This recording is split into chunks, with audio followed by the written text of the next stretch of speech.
I've always lived between two worlds, having been born of mixed race. Identify as Latino because I was culturally raised Latino, even though I do have also a European heritage. My father's father was an indigenous Taino Indian of Puerto Rico, and I grew up in the Bronx, which is a majority Black and Latino community, and yet I often found myself bumping up against a strange cultural dividing point where I was too Eurocentric to be immediately identified as Latino, and that would often alienate more Afrocentric or indigenous looking Latinos from me.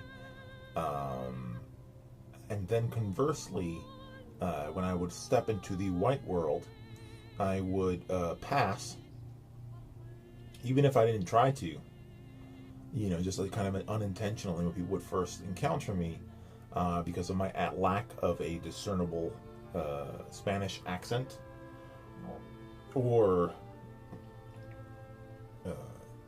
because of just my more white look, I would receive passing privilege and be accepted as a white man until someone would actually either read my last name, and my last name is Latino, but it can be mistaken for Italian. Some of my other heritage from other than Puerto Rican is in fact Italian, but my last name is Spanish. It's Puerto Rican. And so once usually when people find out I'm Latino, it's usually because I'll speak Spanish with someone, and it will be too fluent for a white man to speak Spanish, and there's often a fair amount of shock. That puts me in a really weird position where I am the recipient of white privilege, and yet I have a foot in the world of oppressed people. I grew up in the struggle. I grew up in the community of people who are sort of under the thumb of racial privilege. I know what it's like to be discriminated against. Once people actually do hear my name or do see me talk Spanish, I do notice that for some people, not all people, for some people, and not even just white people, their perception of me will shift because I don't look like necessarily what I am. This living between two worlds taught me a lot about race, because a lot of white people that I met would have those intimate conversations with me about how they actually felt about race without the sort of filtering they would put on for someone who is more obviously ethnic. So you end up seeing the ugly side of soft bigotry, of passive racism, right? Because in America there is now cultural prohibition against active racism, supposedly. Even Trump, even though he went from dog whistle to bullhorn, he still can't quite sell it. He can't spell it out. He can't pull a George Wallace. He can't run explicitly on the word nigger or wetback, but he can certainly imply that word, either by using the phrasing the blacks to sort of turn black people into objects. A black, the blacks. It's just such a fucking such a possessive pronoun. It's so condescending. dehumanizing, and then, of course, he'll say Mexican, they, them. He, again, dispossessing people of personhood, but he can't go, those wetbacks. He can't go that far. So these lessons learned about the secret world of passing privilege,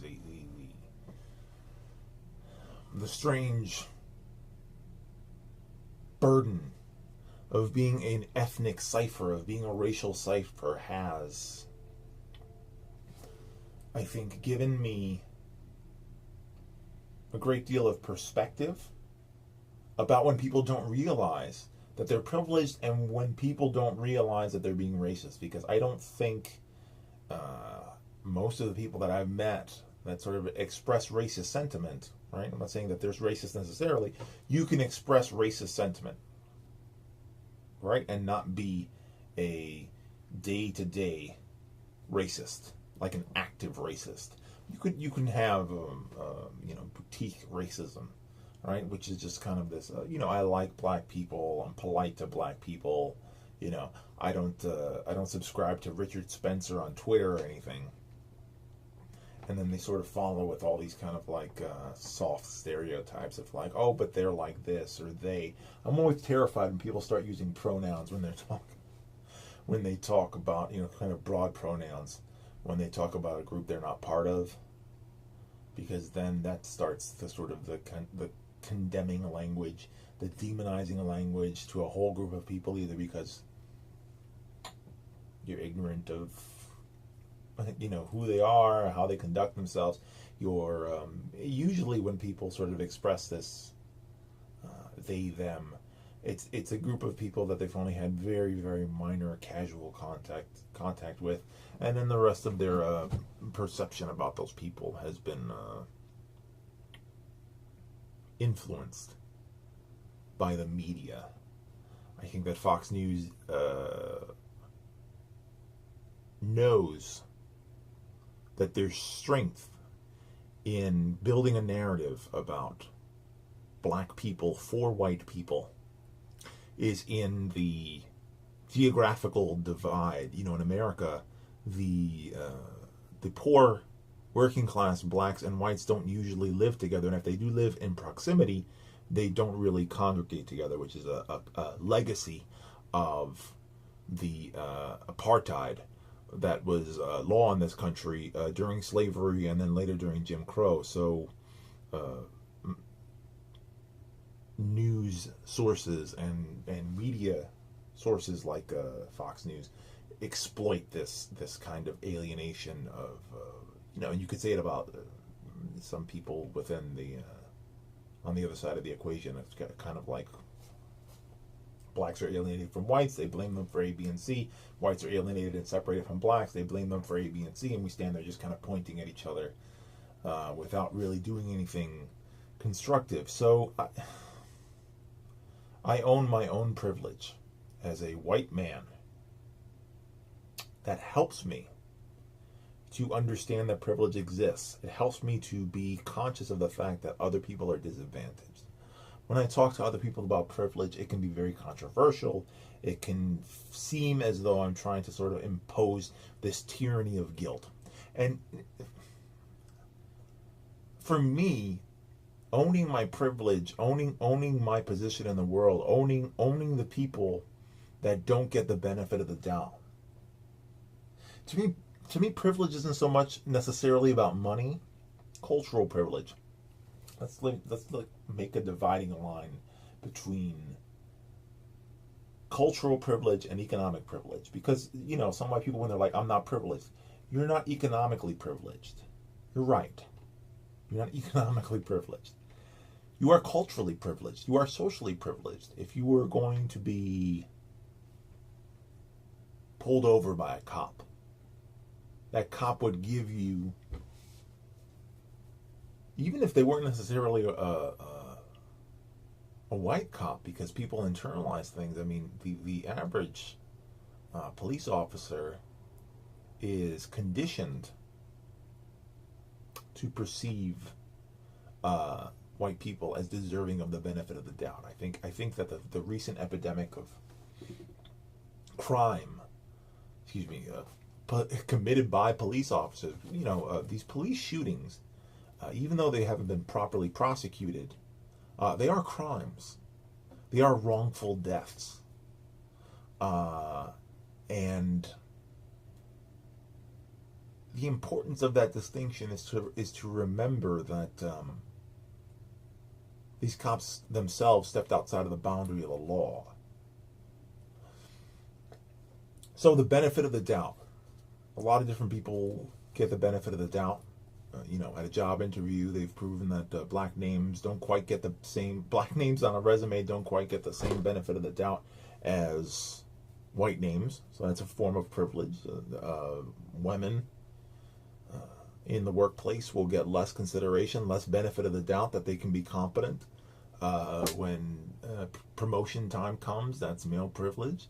On and on, right? On and on. Privilege is the benefit of the doubt. You can't be blamed for getting the benefit of the doubt. When I point out privilege, I'm not shaming or blaming anybody, but I think that going forward, especially with this Trump administration, with all their, deep patriarchy, aristocracy stuff, I think everybody, from black men being privileged over from black men being privileged over black women, for white women who are privileged over black men, for white men who are privileged over white women, for rich white men who are privileged over poor white men, we need to understand, we need to have compassion for those who don't have the same advantages we do, or we will not be able to build a more equitable society. That's my philosophy regarding privilege.